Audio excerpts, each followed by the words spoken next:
जय हिंद दोस्तों, स्वागत है आपका विजयपथ डिफेंस एजुकेशन पालमपुर में। इस वीडियो में डिस्कशन करेंगे आरबीआई से रिलेटेड सारे के सारे इम्पोर्टेंट क्वेश्चन, चाहे वो आपके आरबीआई गवर्नर से रिलेटेड हों, उनके लोगो से related, nationalisation, training centre, printing press, rupees symbol या फिर डीमोनेटाइजेशन। इस वीडियो में आज हम आरबीआई फुल डिटेल के साथ पढ़ेंगे, जो कि आपके एग्ज़ाम पॉइंट ऑफ व्यू से काफ़ी इम्पोर्टेंट टॉपिक है। ये हमारा पार्ट 1 है।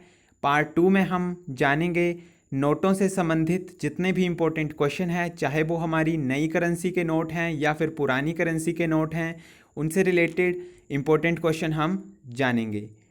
सो अगर आपको वीडियो अच्छी लगी तो वीडियो को लाइक करें, विजयपथ डिफेंस एजुकेशन चैनल को सब्सक्राइब करें। सो चलिए वीडियो स्टार्ट करते हैं।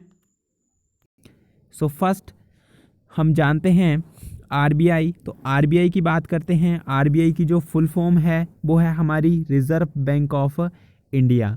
आरबीआई को हम रिज़र्व बैंक ऑफ इंडिया के नाम से जानते हैं। सबसे पहला जो हमारा आरबीआई से इम्पोर्टेंट पॉइंट है, आरबीआई को देश का केंद्रीय बैंक कहा जाता है, मतलब कि सेंट्रल बैंक जो है वो आरबीआई को जाना जाता है। आरबीआई को बैंकर्स बैंक के नाम से भी जानते हैं, काफ़ी इम्पोर्टेंट है। बैंकर्स बैंक जो है वो किसका नाम है, तो ये नाम है हमारा आरबीआई का। नेक्स्ट बात करते हैं इसकी स्थापना की कि एस्टेब्लिशमेंट कब हुई थी रिज़र्व बैंक ऑफ इंडिया की। तो इसकी जो स्थापना है वो हुई थी 1 अप्रैल 1935 में, और तब जो इसका हेड ऑफिस था वो था हमारा कोलकाता में। लेकिन वर्तमान की बात करते हैं तो वर्तमान में आरबीआई का जो हेड ऑफिस है वो है हमारा मुंबई। तो यहाँ से आपसे काफ़ी इम्पोर्टेंट क्वेश्चन बनते हैं। इसकी स्थापना की बात करते हैं तो 1935 में इसकी स्थापना हुई थी, 1 अप्रैल 1935 में। इसका जो पुराना हेड ऑफिस है या फिर पहला हेड ऑफिस की बात करते हैं तो वो था हमारा कोलकाता, और वर्तमान की बात करते हैं तो ये है हमारा मुंबई। एक और क्वेश्चन यहाँ से बनता है कि कोलकाता से मुंबई से कब लाया गया, तो 1937 में जो है वो इसका हेड ऑफिस कोलकाता से मुंबई लाया गया, और वर्तमान में जो आरबीआई का हेड ऑफिस है ये है हमारा मुंबई में। नेक्स्ट बात करते हैं आरबीआई से रिलेटेड कुछ इम्पोर्टेंट फैक्ट की। इसकी एस्टेब्लिशमेंट से रिलेटेड हमारे सारे के सारे फैक्ट हैं। सबसे पहले बात करते हैं कि जब हमारा आरबीआई स्टार्ट हुआ था तो किस अधिनियम के तहत इसकी शुरुआत हुई थी। तो बैंकिंग अधिनियम 1934 के तहत, मतलब कि 1934 के तहत जो है वो इसकी शुरुआत की गई थी। और इसकी जो शुरुआती राशि थी तब उसमें जो स्टार्टिंग इसमें राशि थी वो थी हमारी 5 करोड़ रुपए। तो क्वेश्चन आपका बनता है कि आरबीआई जब हमारा स्टार्ट हुआ था तो उसकी जो शुरुआती रकम थी, राशि थी, वो कितनी थी, तो वो थी 5 करोड़ रुपीस।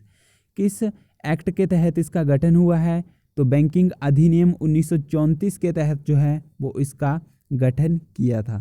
नेक्स्ट काफ़ी इम्पोर्टेंट है हिल्टन यंग्स कमीशन, आपने सुना भी होगा। तो हिल्टन यंग्स कमीशन जो है, और उसी का ही दूसरा नाम है रॉयल कमीशन।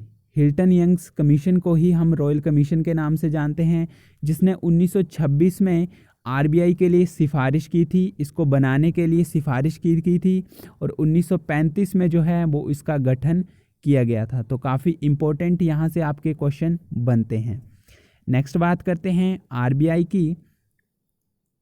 तो आरबीआई में जो है वो टोटल 1 गवर्नर होता है और 4 जो हैं वो डिप्टी गवर्नर होते हैं।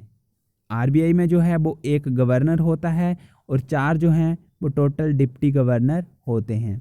नेक्स्ट बात करते हैं आरबीआई गवर्नर द्वारा 1 रुपये के नोट को छोड़कर सभी कागज़ की मुद्रा पर हस्ताक्षर किए जाते हैं। मतलब कि हमारे पास जितनी भी करेंसी है, जो कागज़ के नोट हैं, मैं उनकी बात कर रहा हूँ। कागज़ के नोट जो हैं वो हमारा 1 रुपये, 2 रुपये, 5 रुपये, 10 रुपये, 20, 50, 100, फिर है हमारा 200, और उसके बाद जो है वो है हमारा 500, और फिर है हमारा 2000।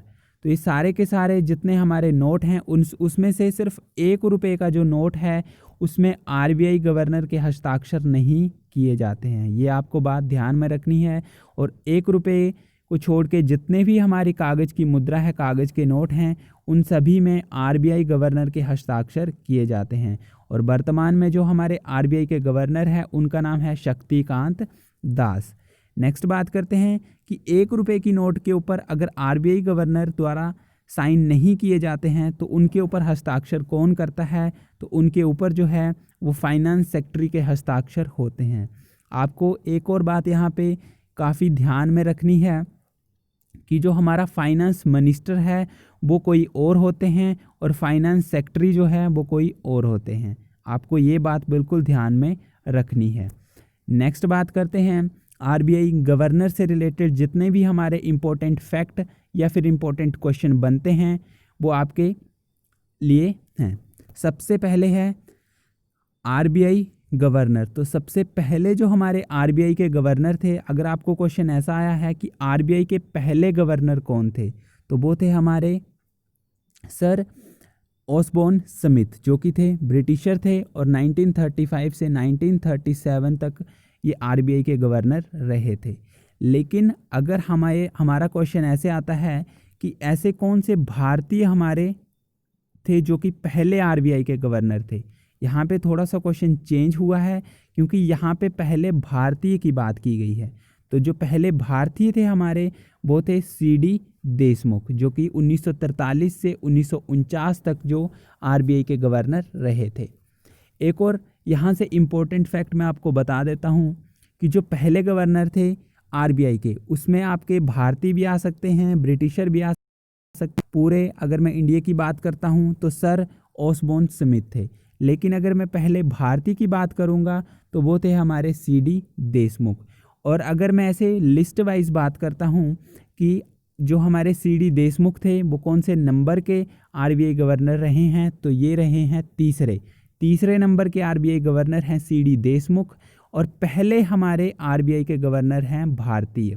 तो काफ़ी इम्पोर्टेंट बात आपको ये ध्यान में रखनी है। नेक्स्ट बात करते हैं प्रेजेंट आरबीआई गवर्नर की। तो वर्तमान में जो हमारे गवर्नर हैं उनका नाम है शक्तिकांत दास, जो कि 25 नंबर के गवर्नर हैं। नेक्स्ट जो हमारा पॉइंट है वो काफ़ी इम्पोर्टेंट है, काफ़ी यूनिक पॉइंट है।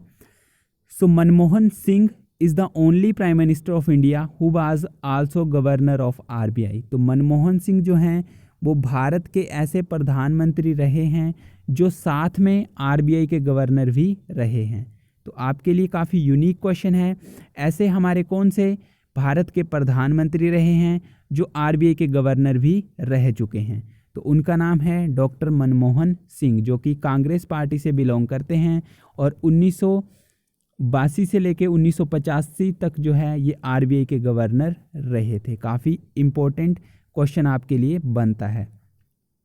नेक्स्ट बात करते हैं आरबीआई गवर्नर जो कि सबसे कम समय तक रहे थे, मतलब कि शॉर्ट टेन्योर तक रहे थे। उनका नाम है अमिताभ घोष, जो कि मात्र 20 दिन तक आरबीआई के गवर्नर रहे थे। नेक्स्ट बात करते हैं सबसे लंबे समय के गवर्नर कौन रहे थे। तो बेंगल रामा राव जो हैं वो 7 साल के लिए आरबीआई के गवर्नर रहे थे। तो काफ़ी इम्पोर्टेंट यहाँ से आपके लिए 2 क्वेश्चन बनते हैं, सबसे कम समय और सबसे लंबे समय के आरबीआई के गवर्नर। नेक्स्ट बात करते हैं the governor of RBI who did not sign any note. ऐसे हमारे आरबीआई के कौन से गवर्नर रहे हैं जिन्होंने किसी भी नोट में साइन नहीं किया है। तो ऐसे मात्र अभी तक जो हैं वो टोटल 2 गवर्नर रहे हैं। मैं उनका आपको नाम बता देता हूँ। सबसे पहले हैं केजी अम्बेडकर, जो कि 5th नंबर के आरबीआई के गवर्नर थे और 45 डेज़ के लिए वो आरबीआई के गवर्नर रहे हैं। नेक्स्ट जो हैं वो हैं ऑसबोर्न स्मिथ, जो कि पहले आरबीआई के गवर्नर हैं। तो मात्र ऐसे 2 हमारे ये गवर्नर हैं जिन्होंने किसी भी नोट के ऊपर साइन नहीं किए थे। मतलब नेक्स्ट जो है वो है हमारा आरबीआई लोगो। तो आरबीआई का जो हमारा लोगो है उनसे भी काफ़ी इंपॉर्टेंट क्वेश्चन बनते हैं। तो ये आपके सामने है आरबीआई का लोगो, जहाँ पे एक जानवर का चित्र दिया गया है और एक वृक्ष का चित्र दिया गया है। तो जानवर की बात करते हैं तो रॉयल बंगाल टाइगर जो है यहाँ पे सामने आपके सामने ये दिखाई दे रहा है, और ये जो आपके सामने वृक्ष है ये है हमारा ताड़ का पेड़। ताड़ का पेड़ जो है वो आरबीआई के लोगों के ऊपर दिया होता है। बात करते हैं कि कहाँ से आरबीआई का लोगो जो है वो लिया गया है, तो ईस्ट इंडिया कंपनी के डबल मोहर से जो है वो इसका निशान लिया गया है।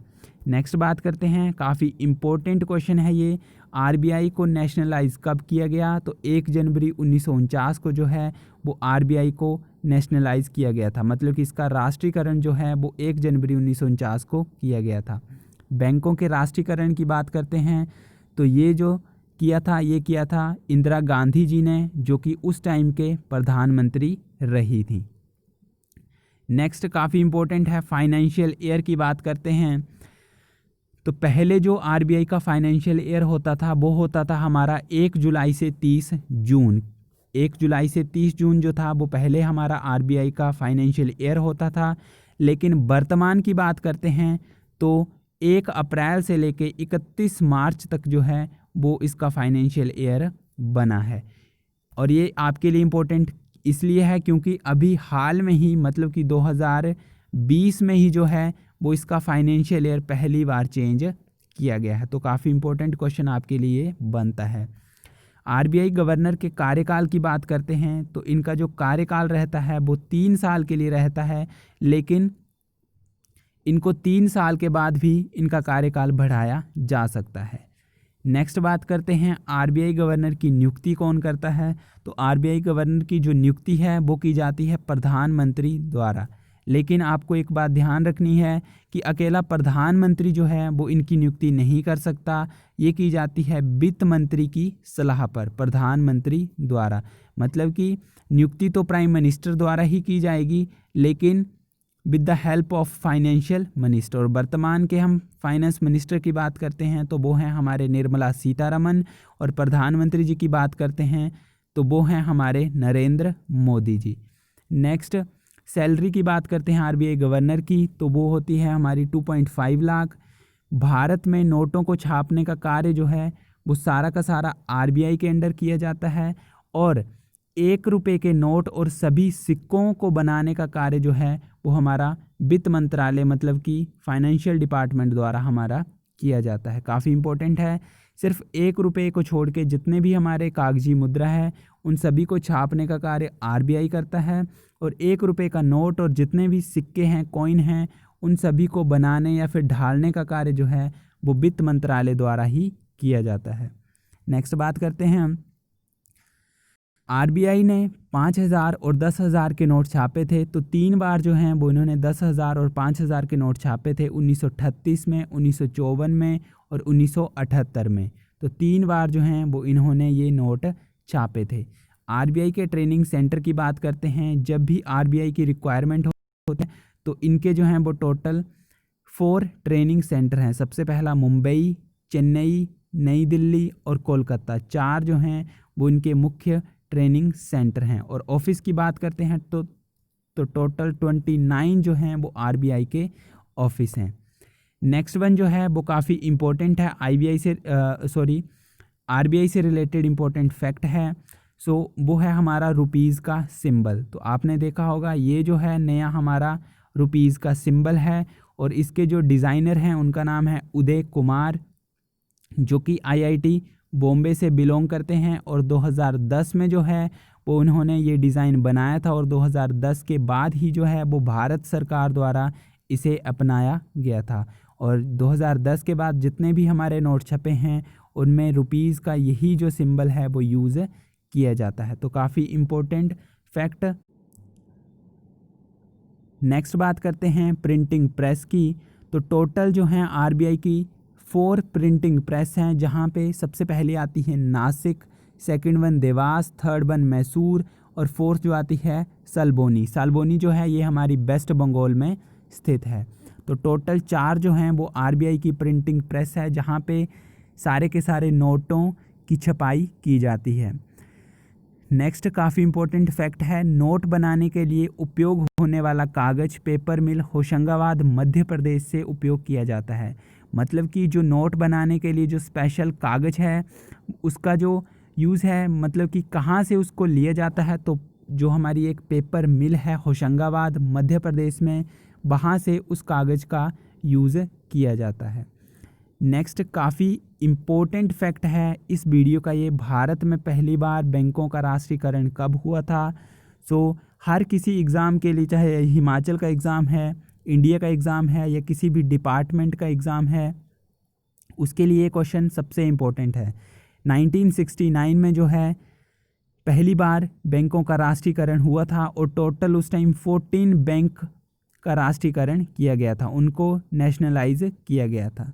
नेक्स्ट वन बात करते हैं, साल 1996 में महात्मा गांधी जी के फ़ोटो वाले नोट जारी किए गए थे और नोटों पर जो उनकी तस्वीर थी ये थी 1947 की, जो कि वायसराय भवन में ली गई थी और जो अब वर्तमान में संसद भवन है। तो काफ़ी इम्पोर्टेंट लाइन है आपके लिए।